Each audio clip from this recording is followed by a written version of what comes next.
2021 தேர்தலுக்கு முன்பாக ஊர் ஊராக போய் விடியல் ஸ்டாலின் என்ன சொன்னார்?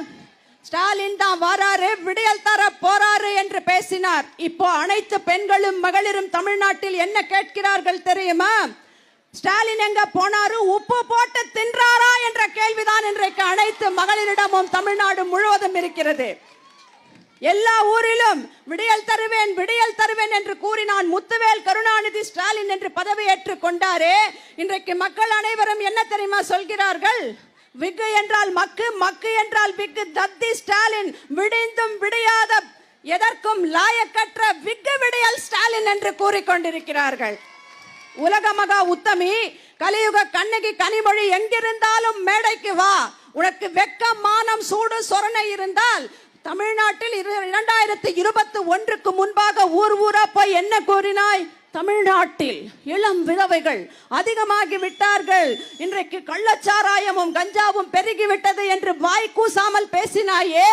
உனக்கு வெக்கம், மானம், சூடு, சொரணை, தில்லு, திராணி ஏதாவது இருந்தால் இந்த மேடைக்கு வந்து இன்றைக்கு திருச்சியில் பள்ளி குழந்தைகளுக்கு அந்த பள்ளி தாளாளரும் பிரின்சிபலாக இருக்கக்கூடிய அவருடைய மகனே அந்த நடுநிலை பள்ளி 6லிருந்து 10 வயதுக்குள்ளாக இருக்கக்கூடிய குழந்தைகளுக்கு டாக்டர் என்ற பெயரில், அவர் மருத்துவம் பார்க்கிறேன் என்ற பெயரில் 300க்கும் மேற்பட்ட பள்ளி குழந்தைகளுக்கு பாலியல் தொந்தரவு கொடுத்திருக்கிறான். தர்மபுரியில் NCC கேம்ப் என்று கோரி அங்கேயும் ஹையர் செகண்டரி ஸ்கூல்ல 300க்கும் மேற்பட்ட பெண் குழந்தைகள் மட்டும் படிக்கக்கூடிய பள்ளியில் பாலியல் தொந்தரவை பல மாதங்களாக கொடுத்திருக்கிறார்கள்.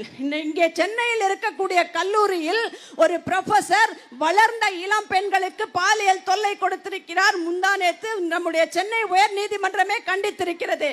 கஞ்சா போதைக்கும் கள்ளச்சாராயத்திற்கும் பாலியல் வன்கொடுமைகளுக்கும் தமிழ்நாடு அரசே நீங்கள் குழு அமைக்கிறீர்களா இல்லை நாங்கள் அமைக்கவா என்று கேட்டிருக்கிறார்கள். இதை விட ஒரு வெட்கக்கேடு உங்களுக்கு இருக்க முடியுமா? விடிந்தும் விடியாத விக்கு விடியல் தத்தி ஸ்டாலினே, கலியுக கண்ணகி கனிமொழியே, பதாகைகளை பிடித்துக் கொண்டு கருப்பு சட்டைகளை போட்டுக்கொண்டு 2021 அண்ணன் எடப்பாடியார் ஆட்சியில் உங்கள் வீட்டு வாசல்களுக்கு முன்பாக நின்று கொண்டு கருப்பு சட்டையை போட்டுக்கொண்டு இங்கே இத்தனை கருப்பு சட்டைகள் லட்சக்கணக்கில் குவிந்திருக்கிறோம். உங்களுக்கு தில் இருந்தால், திராணி இருந்தால் இங்கே வந்து பதில் சொல்லுங்கள் பார்க்கலாம். முதலமைச்சரும் கனிமொழியும் மற்ற அமைச்சர்களும் அன்பில் மகேஷ் டிரைவரே கூட்டு பாலியல் வன்கொடுமையை செய்திருக்கிறான். உங்களுக்கு திராணி இருந்தால் இங்கே வந்து பதில் சொல்லுங்கள். கண்ணிருந்தும் குருடராய், காதிருந்தும் செவிடராய் வாழ்ந்து கொண்டிருக்கிறீர்களே. ஒரு புது கலாச்சாரம் தமிழ்நாட்டில் பரவி இருக்கிறது. கேங் ரேப், கூட்டு பாலியல் வன்கொடுமை என்று பள்ளி குழந்தையிலிருந்து இளம் பெண்களிலிருந்து முதியோர் வரை யாருக்குமே தமிழ்நாட்டில் பாதுகாப்பு இல்லை. ஆகவே இந்த ஆட்சியை நாம் விரட்டி அடிக்க வேண்டும். அதுதான் எங்களுடைய ஒரே லட்சியம் லட்சியம் லட்சியம் என்று சூளுரைத்து நல்லதொரு வாய்ப்புக்கு நன்றி கூறி அமைகிறேன். நன்றி, வணக்கம்.